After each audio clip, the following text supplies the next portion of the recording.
में सबसे इंटेलिजेंट लोग जो होते हैं वो क्या लेते हैं? साइंस लेते हैं। जो उनसे कम समझदार होते हैं वो कॉमर्स लेते हैं। तो उससे कम समझदार होते हैं वो लोग आर्ट्स लेते हैं। जो उनसे कम समझदार होते हैं वो स्कूलिंग तक ही रहते हैं। जो उनसे कम समझदार होते हैं देहाती गवार रहते हैं। ऐसे होता है। जो सबसे समझदार होते हैं वो क्या लेते हैं? साइंस। ये लोग बीटेक करते हैं, इंजीनियरिंग करते हैं। जो लोग कॉमर्स लेते हैं ये लोग एमबीए करते हैं। एमबीए के अंडर में बीटेक काम करते हैं। जो लोग आर्ट्स लेते हैं ये लोग आईएएस ऑफिसर बनते हैं। आईएएस ऑफिसर के अंडर में एमबीए काम करते हैं। एमबीए के अंडर में बीटेक काम करता है। जो लोग स्कूलिंग तक पढ़ाई करते हैं ये लोग पॉलिटिशियन बनते हैं। इनके अंडर में आईएएस ऑफिसर काम करते हैं, इनके अंडर में एमबीए काम करते हैं, इनके अंडर में बीटेक काम करता है। और देहाती गवार लोग सो कॉल्ड साधु बनते हैं, जिनके अंडर में पॉलिटिशियन काम करते हैं, जिनके अंडर में आईएएस काम करते हैं, उनके अंडर में एमबीए काम करता है, उसके अंडर में बीटेक काम करता है।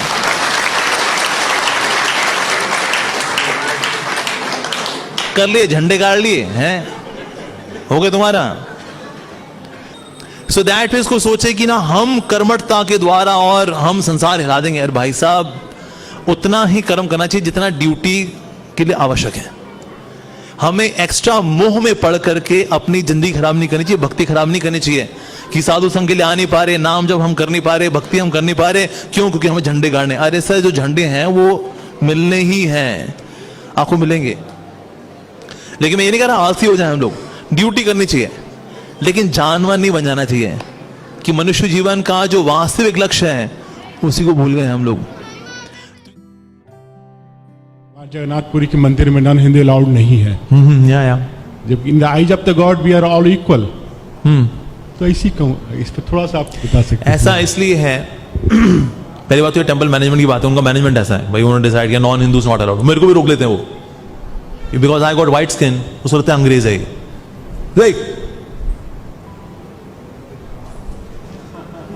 Which country? मेरे को रोक लेता है वो, बिकॉज उसको लगता है मैं अंग्रेज हूं। मुझे कहीं टूरिस्ट गाइड भी रोक लेते हैं, yes sir, new in India, I can show you India. मैंने कहा यार ये अपन यही करने वाला है। सो आई ऑल्सो स्पीक दैन मुंबईया भाषा टू जगन्नाथपुरी पंडा। मैंने कहा अरे काई को अपन के साथ लोचा कर ले भाई, अपन को जगन्नाथ जी का दर्शन करने का मांगता है। कह रहा चल जा तू अंदर जा यार। हमें लगा तू विदेशी आदमी है। कहा अब मैंने कहा हम टोटल देसी आदमी है यार। ठीक है। सो दे डू दैट, ठीक है, दे डू दैट कि भाई ये अंग्रेज लोग जाए ना। लेकिन ये है कि कहीं ना कहीं उनके क्रॉनिकल्स में ऐसा लिखा हुआ है कि ना कुछ ऐसे नॉन हिंदू लोग आएंगे और जगन्नाथ जी को किडनैप करके ले जाएंगे, and then they will settle down in Orissa, somewhere in Bhubaneswar और सो। वहां पर उनको इंस्टॉल करेंगे और फिर वहां पर फिर खुला दर्शन होगा जगन्नाथ जी का ना। Out of love for Jagannath ji, कि कोई हमारे जगन्नाथ जी को किडनैप ना कर ले, उन्होंने रख दिया हिंदूज नॉट अलाउड, कि नॉन हिंदू ही किडनैप करने वाला है। पर जगन्नाथ जी को जब वहां से जाना होगा ना, कोई हिंदू ही किडनैप करेगा उनको। तो कुछ पता नहीं, बट लेकिन यार but they do that out of love. खैर वो टेंपल मैनेजमेंट किया उनका, दे डू लाइक दैट।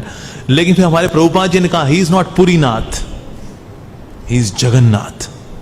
तो प्रभुपाद जी ने जगन्नाथ को पूरी दुनिया फैला दिया। ही एक्चुअली उनका नाम सार्थक प्रभुपाद जी ने किया है, जगन्नाथ जी का नाम। Otherwise earlier he was just Purinath, but Jagannath is not just Purinath और भारतनाथ और हिंदूनाथ, ही इज जगन्नाथ। तो वो क्या है सार्थक तो प्रभुपाद जी ने किया वास्तव में। तो now we have Jagannath everywhere. आपको लगता है ये जगन्नाथ जी उन जगन्नाथ जी से कम पावरफुल है? Of course not. कभी ट्राई कर देखिए, very powerful, very very powerful Jagannath ji. तो इसीलिए साई समझ जाओ, अपनी अकल लगाओ। प्रभुपाद जी बोल रहे हैं चैतन्य चरितामृत के अंदर, if somebody is not determined, not even supreme personality of Godhead can save the person. If the devotee is not determined, determination से बढ़ेंगे धीरे धीरे धीरे धीरे करके। 4 माला, यहाँ दिक्कत हो रही है, हाँ यार बहुत एसिड बन रहा है, यहाँ पर बहुत कष्ट हो रहा है मेरे को, लेकिन 4 माला उसके बाद उठूंगा।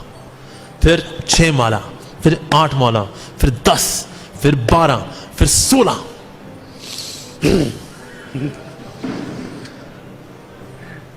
चैंट। बीच में ये टांग वगैरह खोल सकते हैं, ऐसे खोल लीजिए, फिर बांध लीजिए, हमने मालिश वालिश कर लिया आपने। पर बैठ के माला ही होती है, बैठ के होती है। चलते फिरते तो किसी किसी राव राव, किसी किसी राव राव, किस राव, किसी किसी राव राव। सुना होगी मेरी माला, प्रभु जी मैंने इतने साल जपा किया, मेरे को कुछ हुआ नहीं। तेरे काके लेकिन तूने किया कैसे?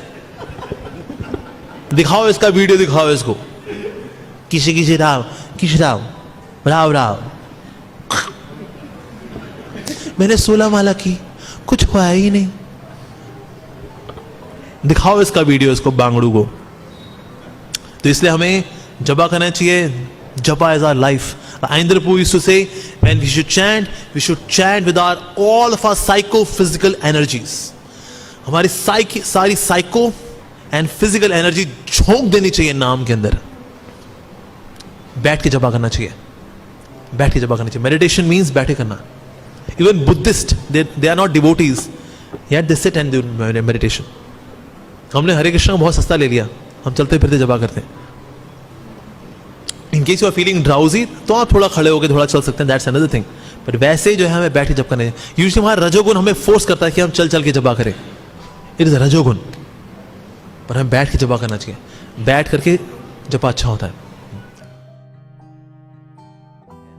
संडे हो या मंडे, रोज खाओ अंडे और तुमको पड़ेंगे यमराज के डंडे ही डंडे। ये है पूरा स्लोगन। वो पूरा स्लोगन बोलते नहीं ऐड में ना, उसमें से यही बोला जाता है, संडे हो या मंडे, रोज खाओ अंडे। अब अंडे जो मार्केट में आते हैं, दो तरह के अंडे आते हैं। एक होता है देसी अंडा, जो थोड़ा सा ना ब्राउन होता है, जिसको अगर मुर्गी थोड़ा गर्म करे तो उसमें से बच्चा भी निकलेगा, एक तो वो अंडा होता है। एक सफेद अंडा भी होता है, जो कि पोल्ट्री फार्म्स में जबरदस्ती मुर्गियों से निकाला जाता है इंजेक्शन दे करके। अब ये जो एग होता है जो कि पोल्ट्री फार्म से निकाला जाता है, it's a menstrual waste of the hen. अच्छा, मेंस्ट्रुअल वेस्ट ऑफ द हेन, ये मुर्गी के गर्भ का वेस्ट होता है। अब कोई गर्भ का वेस्ट खा लेगा किसी का? मान लो कोई अगर कोई अपनी थैली में रखे देखिए मेरा गर्भ का वेस्ट है, खा लेना इसका, क्या ठीक गंदा, हम सिर्फ मुर्गी का खाते हैं।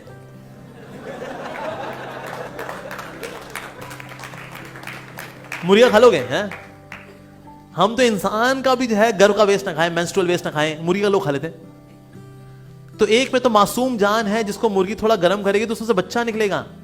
तो एक ऐसा बच्चा जिसने अपनी मां का चेहरा नहीं देखा, सूरज की रोशनी देखी, उसको मार के खा गए। एक तो ये है, और दूसरा क्या, मेंस्ट्रुअल वेस्ट।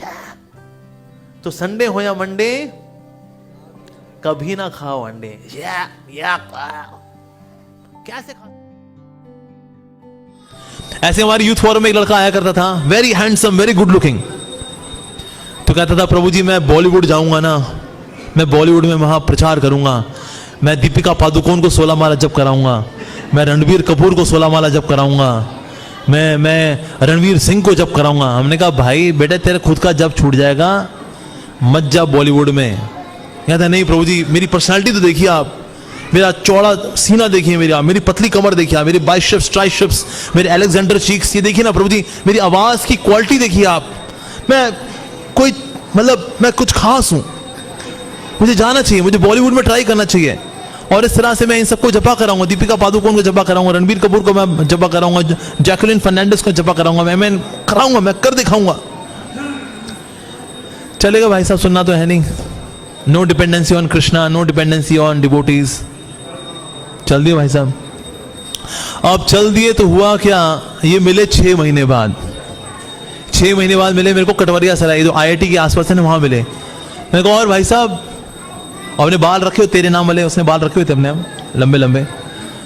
मैंने कहा और क्या चल रहा है? कहता प्रभु जी बस लगा हूं प्रभु जी। मैंने कहा और कितना जपा करते हो भाई? कहता है जपा तो सब छूट गया प्रभु जी। मैंने कहा दीपिका पादुकोण वो कितना कर रही है अभी? कहता है वो उससे तो मुलाकात ही नहीं हो पाई प्रभु जी, बहुत इन लोगों से कहाँ मिलना हो पाता है। मैंने कहा बेटे लाल, उनका जपा तो होना नहीं, तुम्हारा जपा छूट लिया, तुम्हारी गीता छूट ली, तो बांगड़ू वापस आया, तेरे बस की बात नहीं है। फिर मैंने उसको एग्जाम्पल दिया। मैंने कहा मान लो कभी ऐसा हो कि दलदल में एक हीरा पड़ा हो, और आप सोचो अगर मैं हीरा मिल जाएगा ना तो मैं इसको भगवान की सेवा में लगाऊंगा। तो आप दलदल में उतर गए, हीरा भी हाथ नहीं आया, दलदल में भी डूब गए। मैंने कहा बेटा तुम्हारे साथ वही है। तो इसीलिए कभी भी बहुत ज्यादा प्रयास नहीं करने चाहिए कि ना हम कुछ अलग पालेंगे, कुछ कर दिखाएंगे, फिर उसको भगवान की सेवा में लगाएंगे। अगर कुछ एक्स्ट्रा ऑर्डिनरी आपको मिलना होगा, भगवान व्यवस्था कर देंगे। अगर नहीं मिलना होगा तो जो है उसमें संतुष्ट रहो, भगवान का नाम लो, भगवद गीता पढ़ो, भक्तों का संग करो। तो ये विश्वास होना ये बहुत अधिक आवश्यक है।